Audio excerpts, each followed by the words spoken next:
क्या होता है pre marital counselling? Very nice. I've heard India में तो मैं पहली बार सुन रहा हूँ, आई डोंट नो अगर ये होती है तो बहुत ज़्यादा। अरे बाबा, प्री मैरिटल काउंसलिंग होनी चाहिए, एग्जैक्टली एज यू सेइंग, होनी चाहिए। हमने तो बहुत कम सुन रहे हैं हम। होती क्या है? सिंपल सी चीज़ राज, मेरे जो जितने भी रिलेशनशिप काउंसलिंग मैं मतलब I have been doing for so many years now, about so the marriage ones, और in fact I would say even partnership की बात नहीं कर रहे हैं, रिलेशनशिप्स की बात नहीं कर रहे हैं, we are only talking about marriage. हाँ, जो मैरिटल वाले जो केसेस आते हैं, लेट्स से 100 आते हैं, 100 में से, as I am sure as you also would be knowing, 99% have not heard of premarital counselling. ठीक है, 99 को पता ही नहीं है। नाउ कम्स कि उनको पता क्या है, पता यही है 3 फैक्टर्स कि मैच मेकिंग हो रही है, ये ठीक है, लड़की ठीक है, दिखने में वही क्राइटेरियाज होने चाहिए जो उनके दिमाग में, कोई ज़्यादा मेजर क्राइटेरिया नहीं है। The reason why pre marital happens is that everything now looks hunky dory. They say first year should be the honeymoon period, उल्टा होता है। मैरिज में first year is the worst, and I will give you the reasons why it is the worst. We will talk about it now why. So out of those 100 marriage counselling के जो आते हैं, 99 ने तो pre marital सुना ही नहीं होता है। फिर जब मैरिज हो गई तो अब प्री मैरिटल क्या करेंगे, क्या करेगा, वो तो हो गई शादी अब। So we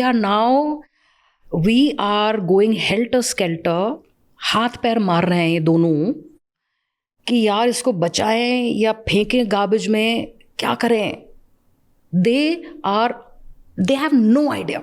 So when we talk about they have no idea means मैं उनसे पूछती हूँ कि आपकी शादी किन फैक्टर्स को, very typical again keeping India in mind, you know it's mainly it is word of mouth, एक फैमिलीज एक दूसरे। अब पोर्टल्स आजकल काफ़ी एक्टिव हो गए हैं, matrimony portals are very active, there are good source. Then we're talking 2-3 factors and the person meets, these two people meet each other. Now here comes the point. They meet each other and they actually are blank. Because we go over कि अच्छा क्या रहा, मुझे बताओ तुम्हारे क्या किया। तो they said हमारा कोर्टशिप जो है 3 महीने का था। अच्छा, ऐसा that's a lot of time।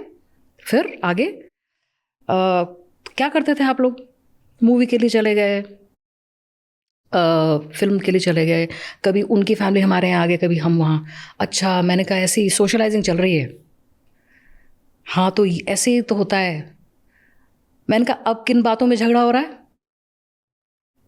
Finances का झगड़ा है, इन लॉज का झगड़ा है, आप लोगों के इंटरेस्ट मैच नहीं कर रहे, एक जो है टीवी देखता है, दूसरी को घूमने जाना है, ये सब और भी चीज़ें हैं। We are talking of similar values of life. I will just come to that, दो 7 components that make a compatible. तो मैंने कहा क्या चीज़ें? शी सेज हाँ यही सब बातें हैं। मैंने कहा ये पहले कर लेते हैं, ये बात तो है, किसी ने बताया नहीं हमें। मैंने कहा किसी ने नहीं बताया, good point, you are right. She says काश हमको पता होता कि ये क्वेश्चंस रखने हैं। मूवी जाए भाड़ में बैठ के slowly, not an interview form, just in a nice way, let's talk about each other. Let's talk about division of work in a household. शर्मा शर्मी में they are putting the best foot forward. The idea is to get married. Thank you so much ये clip and तक देखने के लिए। अगर आपको और भी ऐसी क्लिप्स देखनी है तो राज शमानी क्लिप्स चैनल को सब्सक्राइब कर लीजिए।